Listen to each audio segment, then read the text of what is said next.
उमर सीमाओं और दोस्तों, श्रीलंका की कंडीशन तो हम सब ने देख ही ली और श्रीलंका में क्या हो रहा है और किस तरह के हालात हैं वहाँ पे। एक आप देखें कि एक एक अनफॉर्च्यूनेट सी कंडीशन है वहाँ पे। फॉरेन डेट्स की पोज़ीशन क्या थी, एक इमरजेंसी लग गई वहाँ पे, डिफ़ॉल्ट कर गए। बहुत सारे लोग पाकिस्तान में ये बात कर रहे हैं, क्या पाकिस्तान श्रीलंका की जैसी सूरत-ए-हाल पे तो नहीं जा रहा? मैं आज यहाँ पे अमेरिका में अपने दोस्त हैं यहाँ पे जो पाकिस्तानी हैं, इंडियन हैं और यहाँ पे अमेरिकन हैं, उनसे जब बैठते हैं तो बात होती है, तो मुझे इंतहाई दुःख हुआ ये बात करते हुए भी कि दुनिया आज पाकिस्तान और श्रीलंका को एक जैसे पैराए में डिस्कस कर रही है। यानी कि अब आप ये देखें कि श्रीलंका में तो चलो ठीक है, मिसाइल बने, वहाँ पे जो है वो इस वक़्त जो श्रीलंका के पावर शेयरिंग ब्रदर्स जो हैं, जो महिंदा राजापक्सा ने तो इस्तीफ़ा दे दिया, उनके घर जो है वो जला दिए गए। इसी तरह उनका उसका भाई जो गोटाबया जो है राजापक्सा, वो प्रेज़िडेंट है 2019 से। और मज़े की बात है, जो गोटाबया साहब हैं, ये डिफेंस मिनिस्टर भी रहे हैं। और राजापक्सा जो है, उनके जो 2 बेटे हैं, एक का नाम नमल है, वो स्पोर्ट्स मिनिस्टर है, उसने रिज़ाइन कर दिया। और इनका एक बेटा जो है वो योशिता है, जो कि चीफ ऑफ स्टाफ है प्रेज़िडेंट का। अच्छा, मज़े की बात ये है कि ये जो राजापाक्साज़ हैं, ये आप देखिए, एक भाई जो है वो एग्रीकल्चर मिनिस्टर था, उसने भी रिज़ाइन कर दिया। एक भाई जो है वो फाइनेंस मिनिस्टर था, उसने भी रिज़ाइन कर दिया। एक भाई प्रेज़िडेंट था उसने भी रिज़ाइन कर दिया। सॉरी, प्राइम मिनिस्टर, पहले प्रेज़िडेंट रहे 2005 से लेके 15 तक, और अभी दोबारा एक फ़ॉर्मूले के तहत वो फिर आ गए। तो और भाई को जो है वो प्रेज़िडेंट बना दिया, वो खुद प्राइम मिनिस्टर बन गए। और वहाँ पे हालात इतने बुरे हैं कि ख जो मैं देख रहा था कि यूनाइटेड नेशंस कह रही है कि जो कीमतें थी खाने-पीने की अशिया की, वो ऊपर चली गईं। 2009 में तमिल टाइगर्स के साथ, जो रेबल्स थे उनके साथ सिविल वॉर लड़ी इन्होंने। मतलब बड़ी मुश्किल कंडीशन में जो है वो रहे हैं। इधर पाकिस्तान है, वहाँ पे देखिए, मैं देख रहा था कि पाकिस्तान में जो डॉलर है, वो एक नई जो है उसने जगह पे पहुँच गया है। सुनने में आ रहा है कि जो इंटरबैंक मार्केट है, वो डॉलर की वो जो 188.66 पे पहुँच गया है। तो आप ये समझ लें कि ये 190 है। यानी कि इंटरबैंक डॉलर जो है वो 190 पे चल रहा है।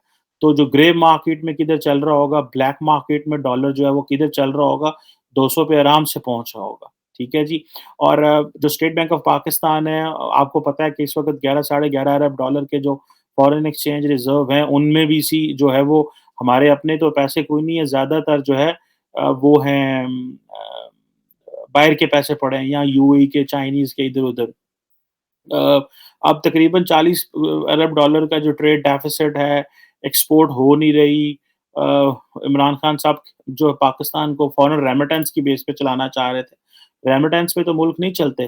तो अभी जो है वो हम देख रहे थे कि जितनी भी जो हुकूमती जमात है, पीएमएलएन, वो सारे लोग जो हैं वो लंदन में इकट्ठे हो गए हैं, क्योंकि जो नवाज़ शरीफ साहब हैं, जो वज़ीर-ए-आज़म शहबाज शरीफ के बड़े भाई हैं, वो लंदन में हैं। उनको सज़ा दी गई थी और बाद में फिर एक डील के तहत उनको लंदन भेजा गया। और वो वहीं पे हैं। और इमरान खान साहब गालियाँ देते हैं, वापस आओ, वो कहते हैं कि मैं डील करके आया हूँ। बताता तो कोई भी नहीं है उस डील को लेके, अंदर खाते तो डील करके गए हैं, वैसे तो कोई भी नहीं किसी को जाने देता, वो कन्विक्टेड थे। गो के बहुत सारे लोगों का कहना ये है कि उनको रॉन्गली कन्विक्ट किया गया है। उनके साथ ज़्यादती की गई है, उनको डेलिब्रेटली केसेस बना के कन्विक्ट किया गया था, तो और शायद उनको वो सारे वो कन्विक्शन जो है वो खत्म की जाए। अभी आईएमएफ का बड़ा सख्त प्रेशर है पाकिस्तान के ऊपर। आईएमएफ कह रहा है कि जो डीज़ल है वो ₹50 के करीब महँगा करें, पेट्रोल 15-20 रुपए जो है वो पेट्रोल महँगा करें, और इसको वो आगे लेके जाना चाहते हैं। सुनने में आ रहा है वो तो पेट्रोल को 250 तक वो कह रहे हैं लेके जाओ। अगर पाकिस्तान में पेट्रोल 250 के करीब या इतने 200 क्रॉस कर जाता है, तो पाकिस्तान में तो चीज़ें जो हैं वो आउट ऑफ कंट्रोल हो जाएँगी। पाकिस्तान की हालत जो है वो तो बड़ी अजीब किस्म की हो जाएगी। मुझे ये राजापाक्सा फैमिली को देख के ऐसे लगता है कि जैसे पाकिस्तान में भी सारे राजापाक्सा ही बैठे हुए हैं। ठीक है जी। अब पाकिस्तान के जो राजापाक्साज़ हैं, वो ये पीपल्स पार्टी है, पीएमएलएन है, इनको भी राजापाक्साज़ कहा जाता है कि भाई ये तो शायद एक ही जमात है। इनके भाई हैं, आगे उनके बच्चे हैं, फिर आगे उनके बच्चे हैं। जैसे नवाज़ शरीफ साहब हैं या उनके भाई शहबाज़ शरीफ साहब हैं। शहबाज़ शरीफ ने अपने बेटे को हमज़ा शहबाज़ को जो है वो वज़ीर आला बना दिया। गो के इनकी कंडीशन डिफरेंट है क्योंकि ये इलेक्टेड हैं, ये उस तरह की सिचुएशन नहीं है बल्कि इनके साथ तो मैं समझता हूँ कि ज़्यादती हुई थी 2018 के इलेक्शन में क्योंकि ये पावर में दोबारा आ जाते। अगर एस्टेब्लिशमेंट और इमरान खान जो है वो एक इस तरह का माहौल ना बनता और इनको फ़ारिग ना किया जाता, तो ये वापस आ सकते थे। ऐसी बात नहीं थी कि लगता था कि पीएमएलएन दोबारा जीत सकती है। अगर मरकज़ ना भी जीतते, अगर फेडरल गवर्नमेंट ना भी जीते तो कम से कम पंजाब में इन्होंने हुकूमत दोबारा बना लेनी थी। ख़ैर एनी हाउ ये एक ज़ाहिर बात है एक इम्पोर्टेंट सिचुएशन तो इस वक़्त है जिसमें आप देखें कि हमारी सूरत-ए-हाल जो है दुनिया उसको श्रीलंका के साथ डिस्कस कर रही है। श्रीलंका के पास फ़ॉरेन करेंसी एक्सचेंज रिज़र्व नहीं था, फ़ॉरेन करेंसी नहीं थी, ऑयल इम्पोर्ट नहीं कर सके प्रॉपर्ली, फ्यूल जो है वो जिसे आप कह लें कि जो उन्होंने जो उनकी होती हैं गारंटीज़ दी होती हैं या उन्होंने जो इकोनॉमिकली आप समझ लें कि जो एग्रीमेंट्स किए होते हैं वो पेमेंट जो उन्होंने करनी थी वो पेमेंट्स नहीं कर सके, डिफ़ॉल्ट कर गए जिसे हम बोलते हैं दूसरी लैंग्वेज में, वो डिफ़ॉल्ट कर गए और मज़े की बात ये है कि उन्होंने बड़ी सारी गलतियाँ की हैं राजापाक्सा ब्रदर्स ने जिनमें चाय के हवाले से आता है, वो एक नई किस्म चाय की लाना चाह रहे थे। इसी तरह जो है वो बिलियंस ऑफ डॉलर तो वहाँ पे नुकसान हो गया। टैक्स कट के जो इश्यूज़ थे उनमें नुकसान हुए। फिर ये है कि फ़ॉरेन करेंसी का आउटफ्लो हो गया और उनके ऊपर ये है कि इल्ज़ाम आता है जी कि राजापाक्सा ने जो पैसा वो बहुत ज़्यादा बाहर ड्रॉ कर ले गए चले गए थे और उन्होंने वो पैसा खा गए इसलिए उनके घर भी जला दिए गए हैं। और जो है वो ज़्यादा चीज़ें जो हैं वो ज़ाहिर बात है बाहर से इम्पोर्ट कर रहे थे। नॉन एसेंशियल आइटम्स जो है वो इम्पोर्ट हो रही थी, तो यही कंडीशन पाकिस्तान की है कि नॉन एसेंशियल आइटम्स इम्पोर्ट हो रही हैं। पाकिस्तान में कहा जाता है कि जो पाकिस्तान है ये तो इशराफिया के लिए है, क्योंकि इशराफिया के बच्चों के लिए बिल्ली और कुत्ते की जो फूड है वो सारी बाहर से आती है। ठीक है? जो मैं इस्लामाबाद में जब मैं कभी किसी स्टोर पे जाना, तो मुझे एक दिन बड़ी हैरानगी हुई कि एक एक बैग मैंने देखा, उस बैग के ऊपर एक बिल्ली की तस्वीर है। फिर मैंने एक और बैग देखा, उसपे एक कुत्ते की तस्वीर है, तो मुझे समझ ना आई ये क्या चीज़ है? तो मैंने थोड़ा करीब होकर देखने की कोशिश की, तो वो पता चला ये तो फूड है और ये डॉग फूड और कैट फूड जो है, ये बाहर से आती है। ठीक है जी? अब श्रीलंका जो है वो उसने कोई तकरीबन 51 बिलियन डॉलर जो है वो दुनिया का देना है। हमने भी जो है वो 60-70% ऑफ द जीडीपी जो है हमारे भी बल्कि अब तो ज़्यादा हो गए 80% के करीब हम पहुँच रहे हैं शायद वो हमने भी देना है। और उन्होंने मेरा ख़्याल है कुछ 7 अरब डॉलर देना था लेकिन वो नहीं दे सके। इसी तरह जो वो गवर्नमेंट जो है वो फ़ेल हो गई टोटल जो है वो आप देखें कि उनकी कंडीशन इतनी बुरी हो गई कि जो इमरजेंसी लोन्स जो थे वो नहीं दे सके। बाहर से भी कोई हेल्प नहीं कर रहा, सारी दुनिया यूक्रेन को देख रही है वहाँ पे क्या हो रहा है। और मैंने अमेरिका में यहाँ पे देखा है कि किसी को कोई पता नहीं है कि वहाँ पे क्या हो रहा है, ना यूरोप में किसी को टेंशन है, क्योंकि श्रीलंका की वैल्यू नहीं है वो वाली। अच्छा पाकिस्तान भी हम बात कर रहे थे कि पाकिस्तान की आज अगर वैल्यू है, तो वो किस चीज़ पे है? क्योंकि हम अफ़गानिस्तान से हमारा बॉर्डर लगता है, क्योंकि चीन से हमारा बॉर्डर लगता है क्योंकि इंडिया से हमारा बॉर्डर लगता है क्योंकि ईरान से हमारा बॉर्डर लगता है और फिर हमने न्यूक्लियर वेपन्स बना लिए इसलिए हमारी वैल्यू है या कि हमारी नेशन की वैसे कोई वैल्यू है, दुनिया में रेलेवेंस है। मुस्लिम वर्ल्ड क्या हमें याद करती है? ये सवाल है जो बड़े चुभन वाले सवाल हैं। हम तो इमरान खान साहब ने तो जो प्रोपेगेंडा किया, उस प्रोपेगेंडा के तहत तो ये था कि शायद पाकिस्तान जो है ना जी, वो मुस्लिम उम्मा का लीडर बनने वाला है। ये इस तरह का मुस्लिम उम्मा का लीडर बनने वाला है कि वज़ीर-ए-आज़म बनता ब ब बनते ही वज़ीर-ए-आज़म भागता-भागता सऊदी अरब और यूएई पहुँच जाता है कि मैनू कोई पैसे दो, मैं मुल्क चलाना है। और सुनने में आ रहा है कि इस दफ़ा सऊदी अरब और यूएई ने जो है ना वो ठेंगा दिखा दिया है और वज़ीर-ए-आज़म साहब बड़े परेशान आए हैं क्योंकि सारे पैसे तो इमरान खान साहब को उन्होंने क्या दे दिए हैं, हमने आइंदा आपको क्या देना है। अब जिस तरह हमें आईएमएफ ने 2 अरब डॉलर एक्स्ट्रा देने की बात की है और रिटर्न में वो कह रहे हैं अपनी फ्यूल सब्सिडी खत्म करें। इसी तरह जो है दुनिया जो है वो चाइना को सॉरी इसराइल श्रीलंका को भी बहुत सारा कर्ज़ा दे रही थी लेकिन वो बैलेंस ऑफ पेमेंट का इश्यू जो है उसने सारा जो है वो जो करंट अकाउंट डेफ़िसिट है उसने सारी गेम ख़राब करके रख दी श्रीलंका की। और चाइनीज़ भी उनको नहीं बचा सके, इंडियंस भी उनको नहीं बचा सके और ज़ाहिर-सी बात है कोई मुल्क किसी को नहीं बचाता, आपने खुद बचना होता है। इंडिया जो है उसने भी सुना कि $2 अरब डॉलर की बात की कि हम आपको कमिट किया। जो इस हवाले से आईएमएफ ने अलहदा कहा कि हम आपको एक बेल आउट प्लान देंगे। लेकिन ज़ाहिर बात है चीन को तकरीबन $6.5 अरब डॉलर उन्होंने देना था, जो डेट रिस्ट्रक्चरिंग में जो जो चाइनीज़ माँग रहे थे। तो उनको क्या फ़र्क पड़ता है चीन को 5-6 अरब डॉलर का क्या फ़र्क पड़ता है? लेकिन ज़ाहिर बात है, एक लिवरेज है जो वो नहीं ख़त्म करना चाह रहे।